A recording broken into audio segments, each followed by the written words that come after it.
ത്രിയേക ദൈവത്തിൻ്റെ വന്യ തിരുനാമത്തിന് മഹത്വമുണ്ടായിരിക്കട്ടെ. സ്നേഹം നിറഞ്ഞ അച്ഛന്മാരെ, സഹോദരങ്ങളെ, കുഞ്ഞുങ്ങളെ, പരിശുദ്ധ വലിയ നോമ്പിന് മുമ്പിലേക്ക് അടുത്തുകൊണ്ടിരിക്കുകയാണ്. 3 നോമ്പിന് ശേഷമുള്ള ആഴ്ചകൾ നമ്മെ സംബന്ധിച്ച് വളരെ പ്രധാനമർഹിക്കുന്ന ആഴ്ചയാണ്. പലപ്പോഴും നമ്മുടെ മനസ്സിലേക്ക് ഒരു ചിത്രം കടന്നു വരാറുണ്ട്.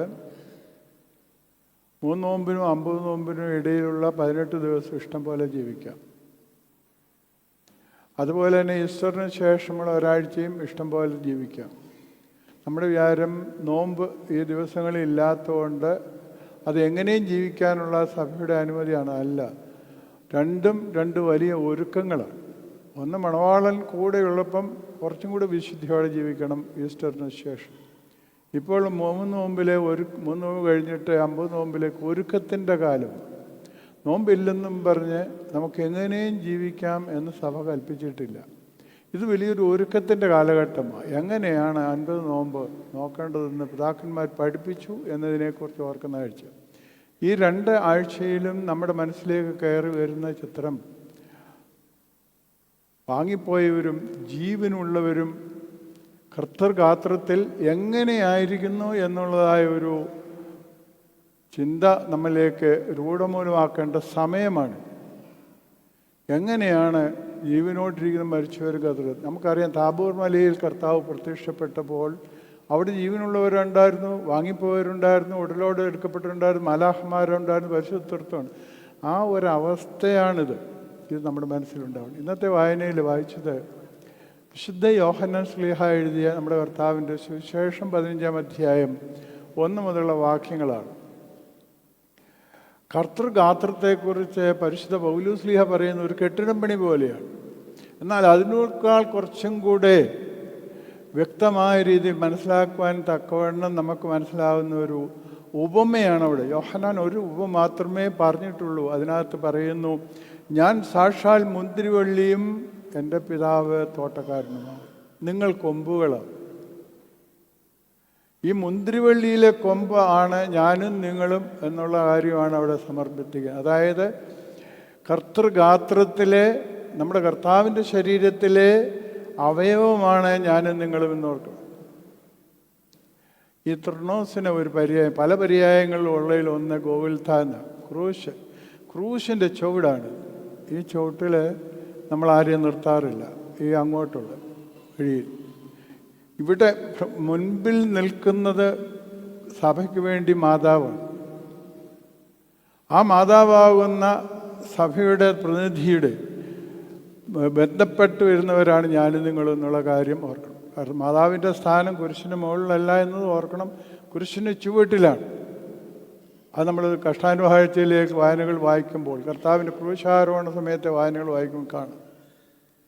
ഈ കുരിശിൻ്റെ ചുവട്ടിൽ അങ്ങനെ ഒരു വൃക്ഷം, വംശവൃക്ഷം പടർത്തി കഴിഞ്ഞാൽ നോക്കി, നിങ്ങളെല്ലാവരും അതിലെ കൊമ്പുകളാണ്. ഇവിടുന്ന് വാങ്ങിപ്പോയവരെല്ലാം കൊമ്പുകളാണ്. ഇത് എല്ലാ സഭയിലുമുണ്ട്, എല്ലാ പള്ളികളിലും, എല്ലാ ആരാധനാ സ്ഥലങ്ങളിലും എല്ലാം ഒന്നിച്ചാണ് ആരാധന നടത്തുന്നത്. അല്ലാതെ ഇവിടെ മാത്രമല്ല. ഇത് നമ്മുടെ മനസ്സിലുണ്ടാവണം. ഈ വംശവൃക്ഷത്തിൻ്റെ കൊമ്പുകളിലെ അംശമാണ് ഞാനും നിങ്ങളും.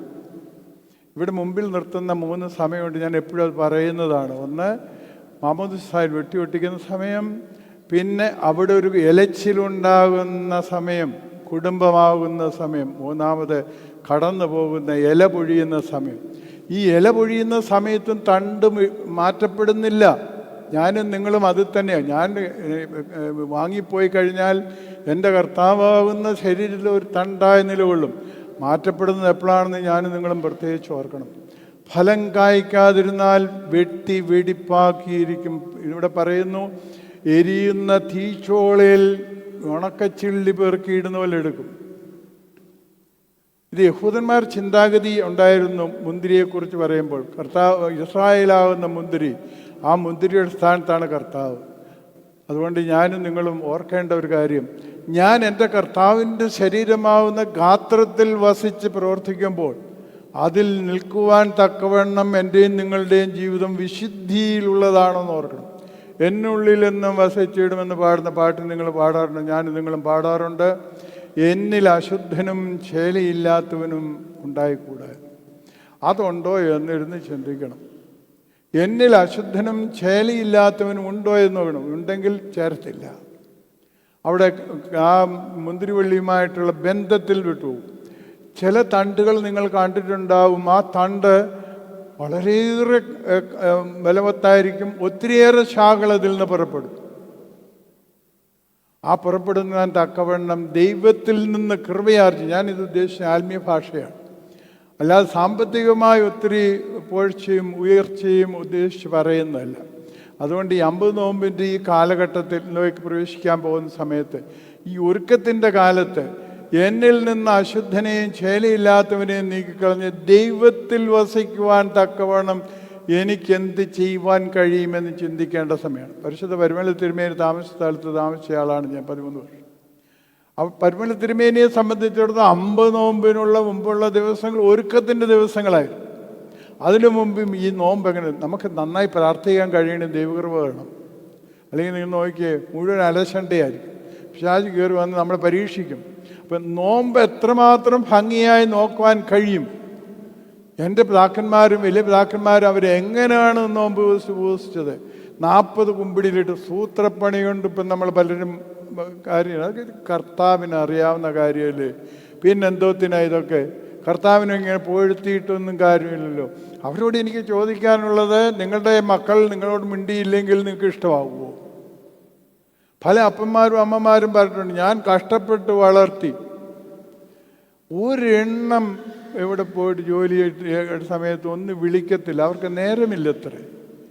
ഞാൻ നിങ്ങളും പ്രാർത്ഥിക്കുന്ന കാര്യസാധ്യത്തിന് വേണ്ടിയല്ല, ദൈവത്തോട് ചേർന്ന് നിൽക്കുവാനും ദൈവത്തിൻ്റെ നല്ല മക്കളായി വസിക്കുവാനും. ഇവിടെ പറയുന്ന അവസാന ഭാഗത്ത്, ഞാൻ നിങ്ങളെ സ്നേഹിച്ചതുപോലെ നിങ്ങളും തമ്മിൽ സ്നേഹിക്കണം. വഞ്ചനാപരമായ സ്നേഹമല്ല, ദൈവത്തിന് തിരഹിതമാകുന്ന രീതിയിലുള്ള സ്നേഹം സമർപ്പിക്കുവാൻ എനിക്കും നിങ്ങൾക്കും കഴിയണം. അതിന് ദൈവത്തിൻ്റെ പരിശുദ്ധാത്മാവ് എന്നെ നിങ്ങളെ സഹായിക്കട്ടെ എന്ന് പറഞ്ഞ് ഞാൻ വാക്കി ഒരുക്കുന്നു. ദൈവം നമ്മെ അനുഗ്രഹിക്കട്ടെ.